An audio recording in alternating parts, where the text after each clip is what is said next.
여러분은 누군가가 여러분의 신앙생활이나 혹은 여러분들의 삶에 대해서 지적을 한다면 어떻게 반응하세요? 당신은 이 부분이 잘못됐어요.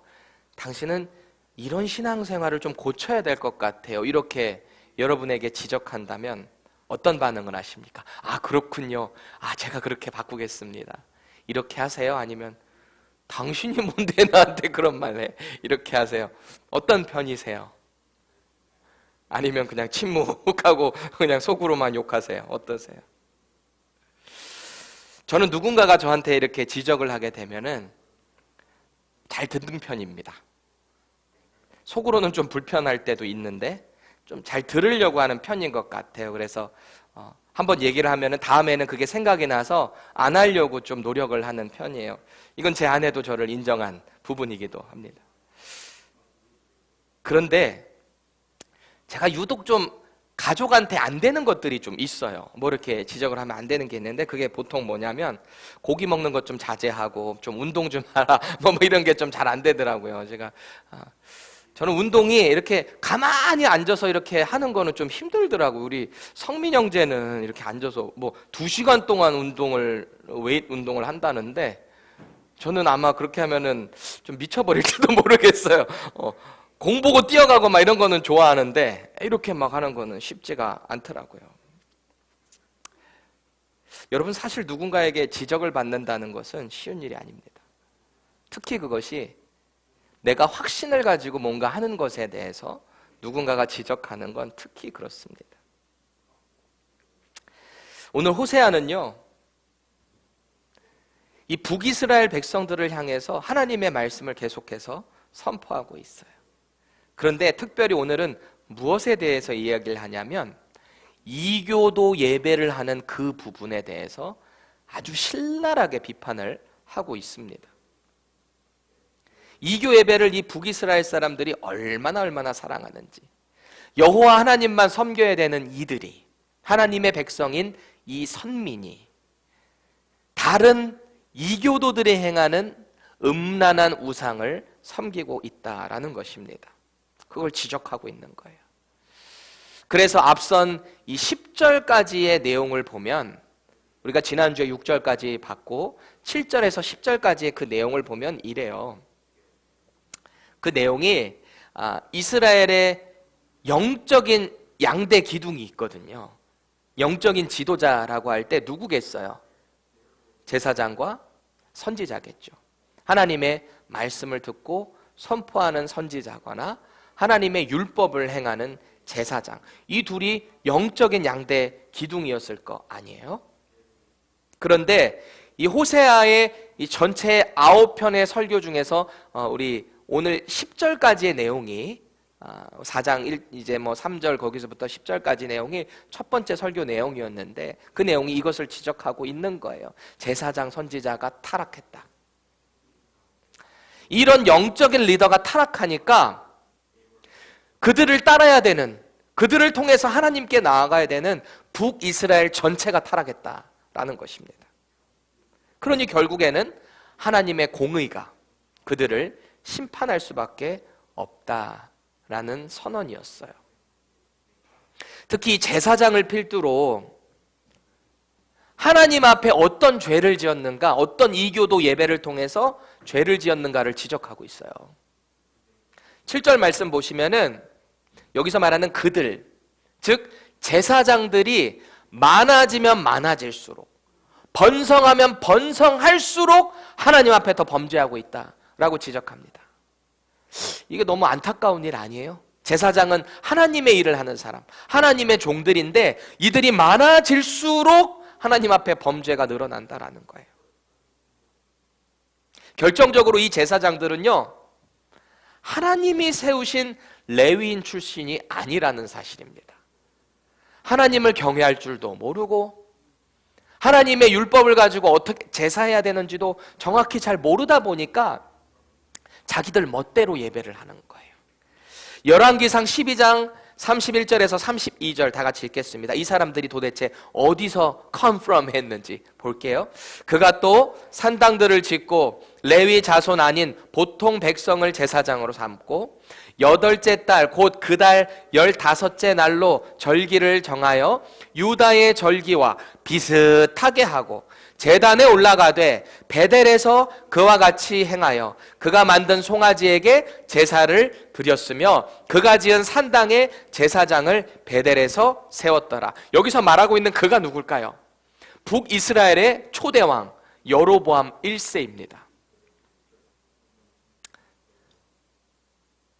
도대체 이 여로보암 1세가 무슨 그렇게 잘못을 했길래 모든 열왕기에 나오는 악한 왕들을 평가할 때 여로보암의 죄에서 떠나지 아니하였더라라는 표현을 하고 있을까요?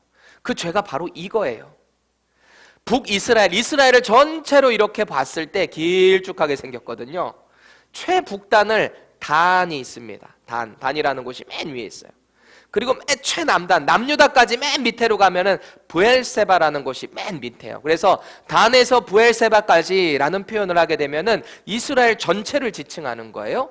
그런데 이 솔로몬 왕 아들이었던 르호보암 이후에 이스라엘이란 나라가 분열되잖아요. 북왕국과 남왕국으로. 그래서 남왕국에는 유다가 제일 많다라고 해서 남유다. 유다하고 베냐민 지파밖에 없거든요. 그리고 나머지 10개 지파가 위에 있는데 에브라임 지파가 가장 커요. 가장 큰 민족이에요.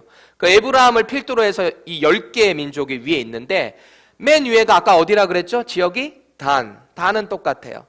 근데 이제 북이스라엘과 남유다의 경계가 되는 요 지역이 이름이 뭐였냐면 베델입니다. 지금 그 얘기를 하고 있는 거예요. 여로보암이 북이스라엘로 올라간 자기 백성들이 절길 때마다 자꾸 예루살렘으로 내려가서 예배를 하게 되면 점차 자기의 영향력을 잃어가게 될까 봐 두려웠어요. 그래서 자기 스스로 예루살렘, 하나님께서 신명기 12장에서 택하신 성소라고 정해주신 그 예루살렘이 아닌 자기 스스로 제단을, 산당을 만든 거예요. 어디와 어디에? 최북단인 단과 최남단인 이 베델이라는 장소에. 근데 오늘 한 만행을 보세요. 열왕기상 12장에 말하고 있는 만행이 이 여로보암이라는 왕이 자기 멋대로 레위인 출신도 아니고 하나님의 준비도 되지 않은 그런 사람들을 멋대로 선착순으로 원하기만 하면 제사장으로 세운 거예요. 그러니까 하나님의 율법에 의해서 절기를 언제 드려라라는 분명히 어사인된 날짜가 있는데 그때가 아닌 자기 멋대로 날짜를 정한 거예요.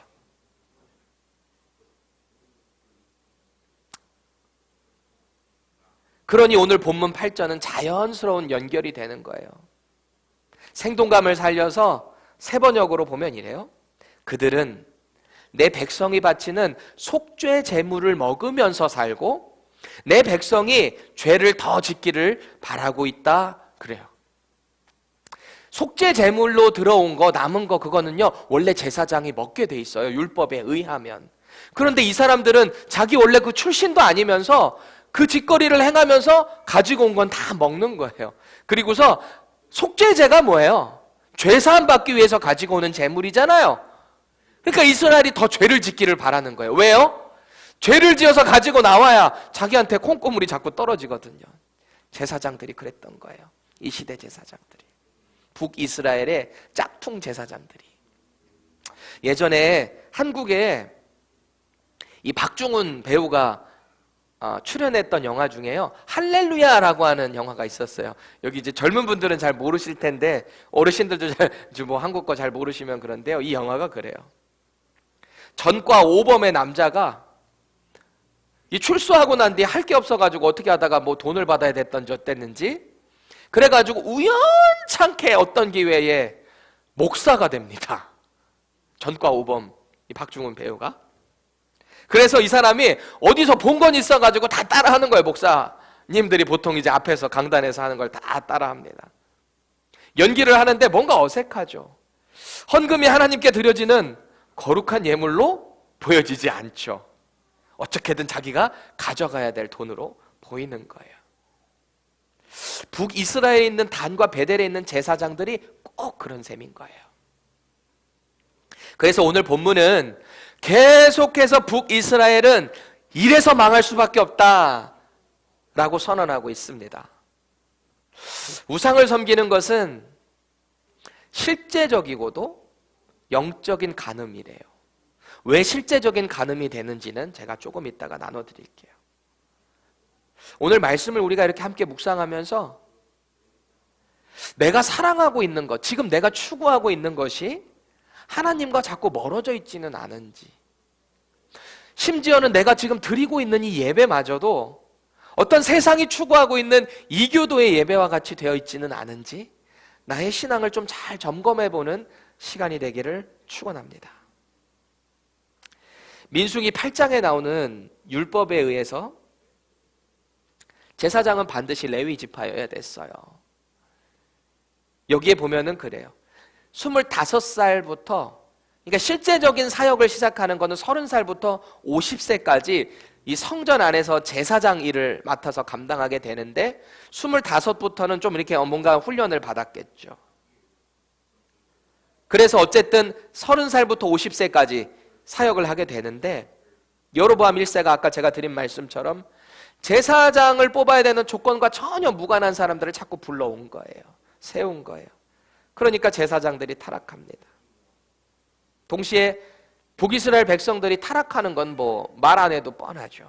제사장부터가 그런데 백성들이 뭘 보고 따라갈 수 있겠어요. 그래서 본문 11절은 앞선 10절의 말씀과 깊은 관련으로 연결되고 있어요. 먼저 10절 앞에 보면은 그들이 먹어도 배부르지 아니하며 음행하여도 수요가 늘지 못하니 그래요. 여기서 말하는 그들은 앞선 8절에서 이야기하고 있는 그들이 내 백성의 속죄 제물을 먹고, 그렇죠? 거짓 제사장들을 이야기하고 있어요. 레위기 7장 7절에 보면 이래요. 속죄제와 속건제는 규례가 같으니 그 제물은 속죄하는 제사장에게로 돌아갈 것이요. 그래요. 하나님이 율법으로 정하신 거예요. 그러니까 제사장의 분깃이 되는 거예요. 그러니까 이 근본 없는 제사장들이 제물에 눈이 멀어서 한 번, 두 번 손을 대기 시작한 게 점점 양심의 화인 만든다 그러죠. 하나님 앞에 이게 죄라는 거를 처음에는 두려워했을진 모르겠지만 점점 한두 번 하다 보니까 이게 양심이 굳어져 가는 거예요. 문득 이런 생각을 했어요. 이 제사장들이 처음부터 그렇게 거짓 제사장으로 막 변질되었었을까? 이들도 나름대로는 이 남유다의 그 제사장들, 레위 출신들을 바라보면서 아, 저렇게 제사장을 하는 거구나, 나름대로 좀 노력을 하지 않았을까 싶기도 해요. 어떤 두려운 마음을 가지고 아, 내가 이 일을 행해야 되겠다, 첫 마음은 그랬을지도 모르겠어요. 뭐 여로보암이라고 아무나 막 떨어다가 이렇게 놨겠어요? 나라 망하라고 그렇게 했겠어요? 그렇진 않았을 거 아니에요. 근데 근본이 없고 하나님께서 세우신 그 조건에 안 맞는데 이 사람들이 변질되는 거는 뭐 일도 아니었죠. 훈련을 받아보기는커녕 왕이 하자는 대로만 하는 꼭두각시니 제사장이 무슨 하나님의 종입니까? 왕의 종으로 그렇게 살아갔던 거예요. 더군다나 이 제사장들이 저지른 음행은 이 고대 근동에 이 다산의 여신이 있거든요. 이 아스다롯이라고 불리는 이 다산의 여신이에요. 근데 이 여신이요, 참 신기한 여신이에요. 이 BC 13세기 때 예굽의 문헌에 보면 기록이 이렇게 나와 있습니다. 이 아스다롯은 처녀성을 잃을 일이 없는 영속적인 다산력을 가진 여신이래요. 참 이 말도 희한하죠.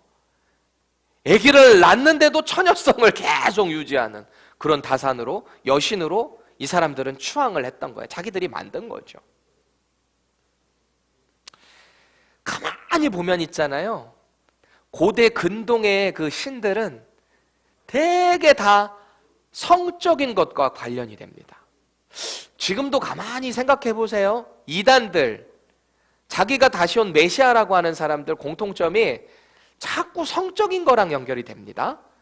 자기와 잠자리를 가져야 뭐 거룩해진다느니 이런 말도 안 되는 얘기를 하는데 또 넘어가요.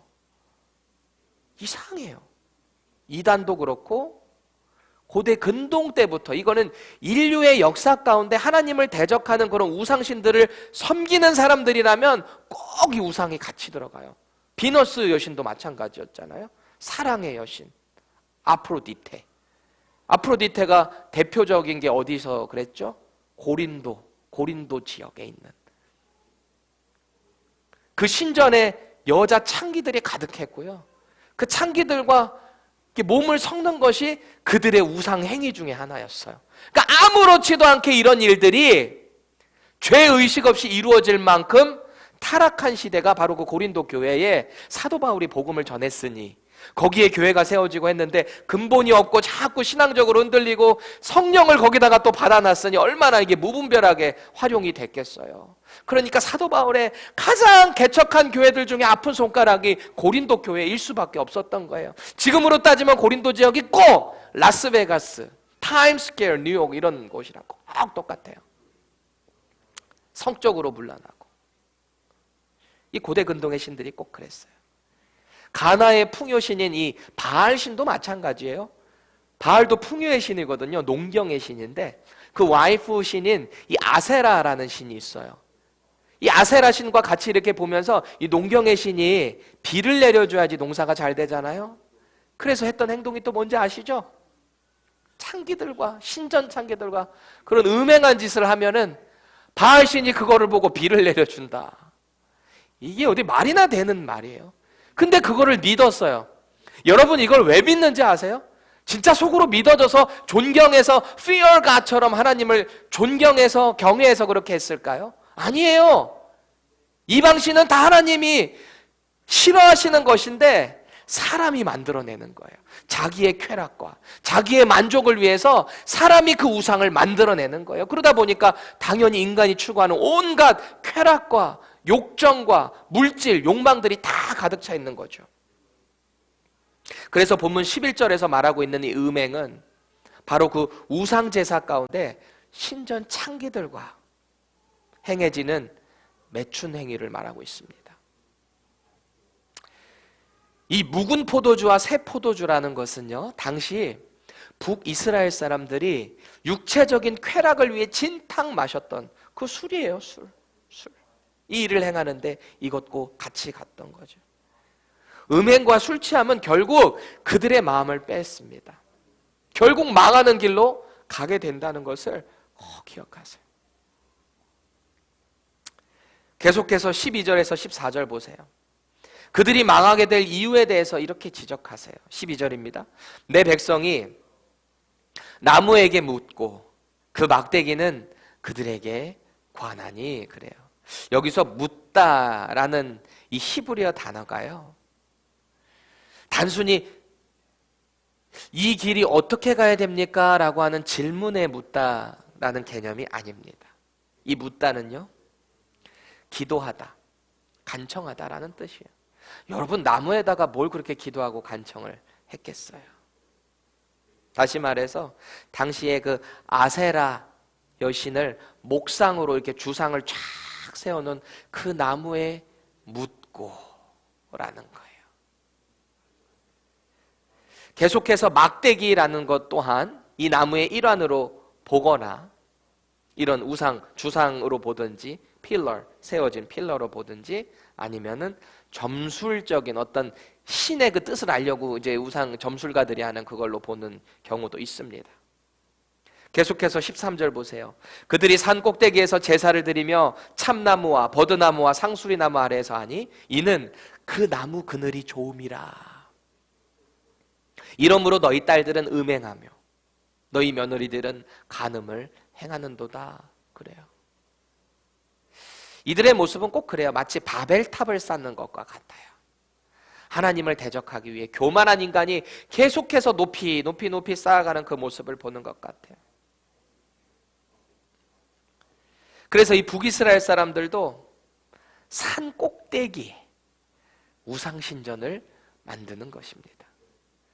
그리고 여기서 말하고 있는 여러 종류의 그 나무들 아래에서 좋았대요. 뭐가 좋았다는 거예요? 이런 푸른 나무가 있는 곳마다 우상신전을 만들어 놓고 그런 음행을 일삼았다라는 것입니다. 그런데 14절 보세요. 좀 이해 안 되는 그런 부분이 문구가 있는데 보세요. 너희 딸들이 음행하며 너희 며느리들이 간음하여도 내가 벌하지 않겠다 그래요. 이 무슨 말인가요? 여자들은 간음해도 되고 남자들은 안 된다는 얘기인가? 무슨 말이죠? 계속 보세요. 남자들도 창기와 함께 나가며 음부와 함께 희생을 드림이니라 그래요. 전통적으로 성경적으로 구약적으로 볼 때 모든 인류를 대표하는 것은 여자보다는 남자로 많이 지칭이 됐잖아요. 창조 질서 가운데 남자를 이야기를 많이 하잖아요.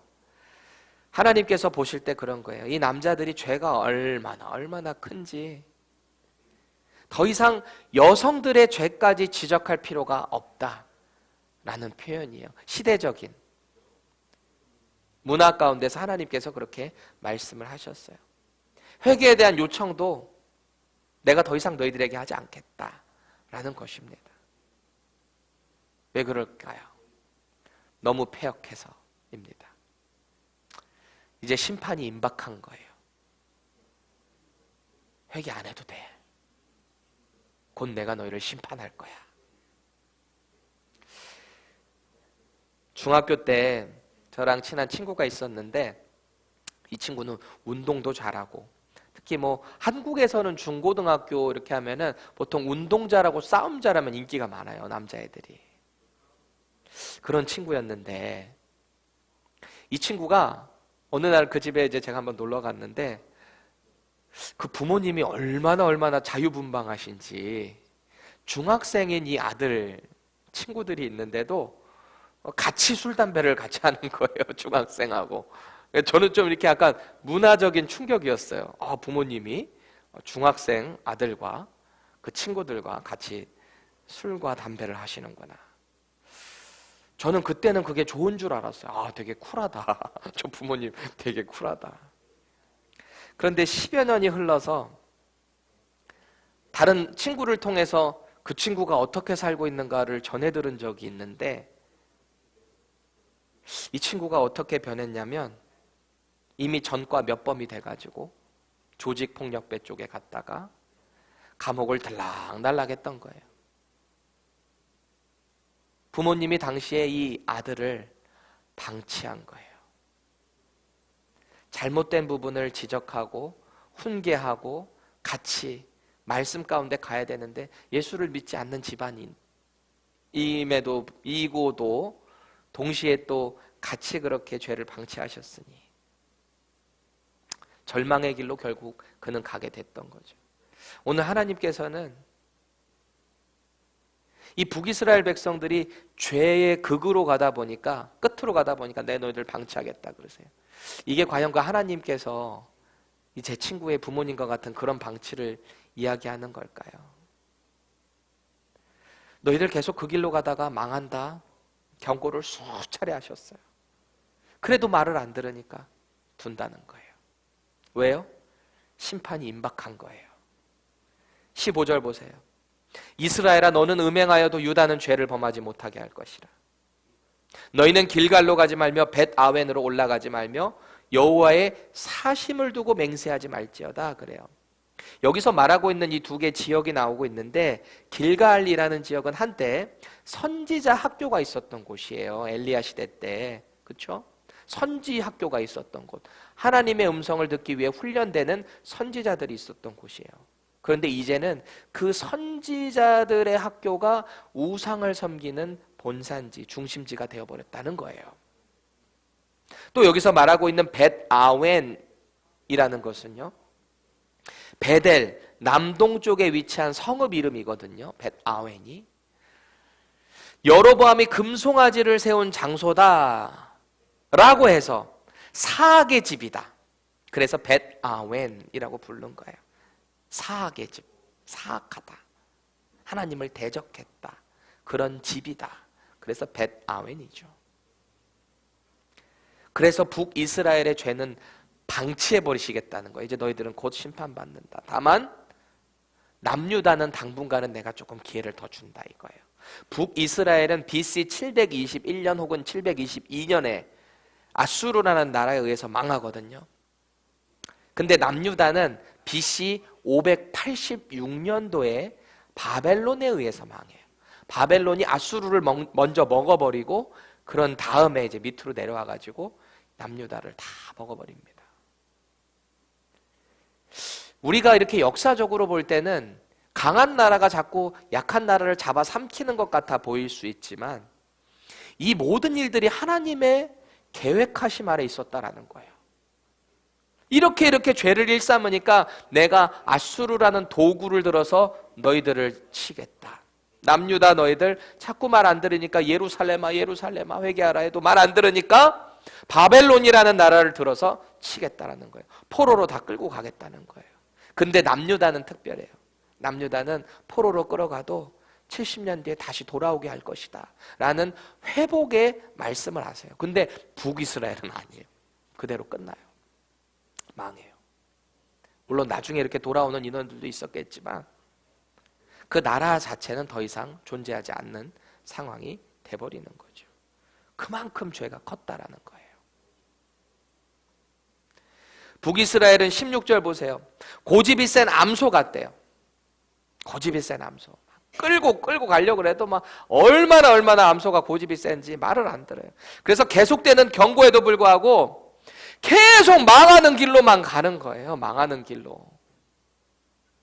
그래서 하나님은 넓은 들에서 풍성한 양식을 제공하는 그런 축복을 너희들에게 허락하지 않겠다라는 것입니다. 17절 보세요.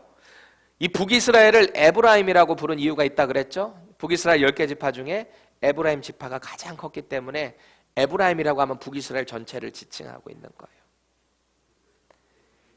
그래서 이들은 결국 망하게 될 것인데 그 이유가 뭐래요? 18절 보세요. 그들이 마시기를 다 하고는 이어서 음행하였으며 그들은 부끄러운 일을 좋아하느니라.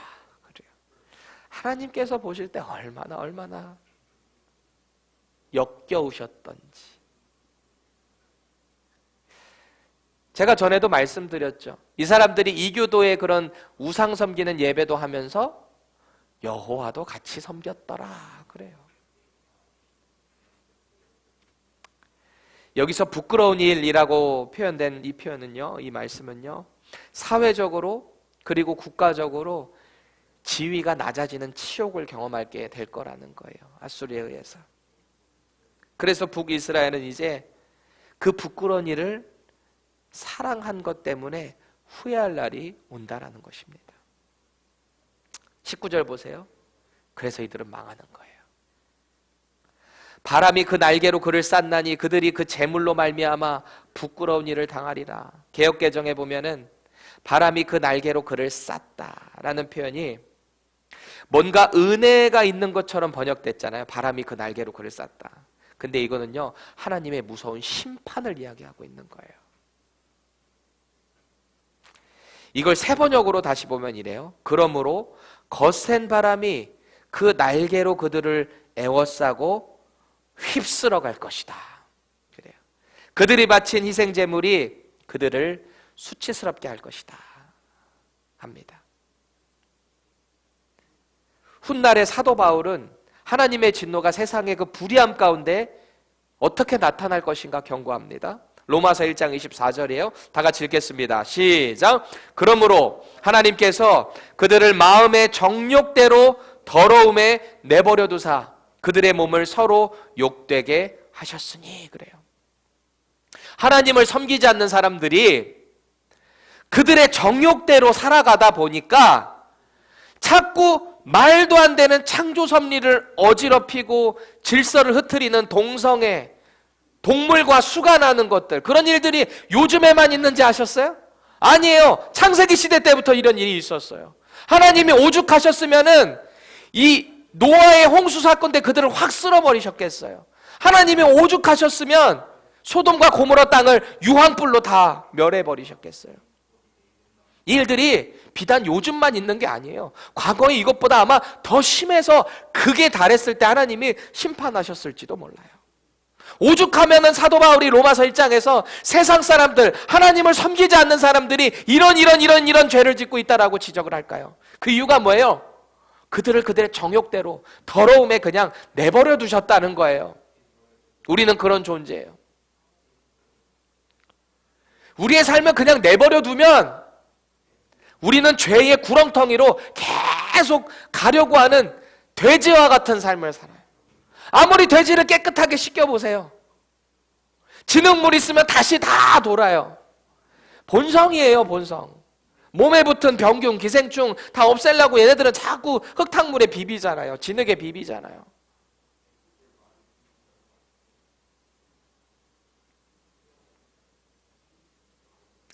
하나님 말씀으로 올바른 신앙의 그 길을 찾지 못하면 결국 망합니다. 우리의 모든 목적이 하나님의 영광을 위한 것이 되지 않는다면 우리는 망해요. 그래서 호세아는 오늘 본문 14절을 통해서 저와 여러분들을 향해 이렇게 경고하고 있는 거예요. 하나님의 메시지 아니겠어요? 14절 하반절 보세요. 깨닫지 못하는 백성은 망하리라. 바꿔 말하면 깨닫는 자는 망하지 않는다라는 것입니다. 하나님의 말씀을 바로 깨달으시기 바라요. 하나님의 말씀을 떠난 주의 종들은 결국 하나님의 심판 앞에 서게 된다라는 것입니다.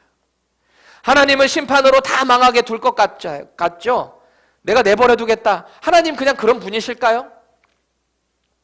하나님은 그렇게 하지를 못하세요. 사랑의 하나님, 긍휼의 하나님, 인자하신 하나님. 내가 너를 반드시 죽이겠다. 너 내 말 안 들으면 You will surely die. 너 선악과 먹지 마. 그거 먹으면 죽어. 아담에게 하신 말씀이었죠? 경고였죠? 죽이셨나요? 징계를 주시고 심판을 주시지만 다시 회복의 기회를 주시는 우리 아버지 하나님. 그 하나님을 소유하시기 바랍니다. 하나님이 주신 말씀 가운데 거하기를 축원합니다. 저와 여러분들은 유다 지파의 특별히 다윗의 계보를 따라오신 예수 그리스도를 구세주, 우리의 구원자요, 주인으로 고백한 사람들이에요. 그래서 저와 여러분들은 하나님의 자녀가 되는 권세를 받았어요.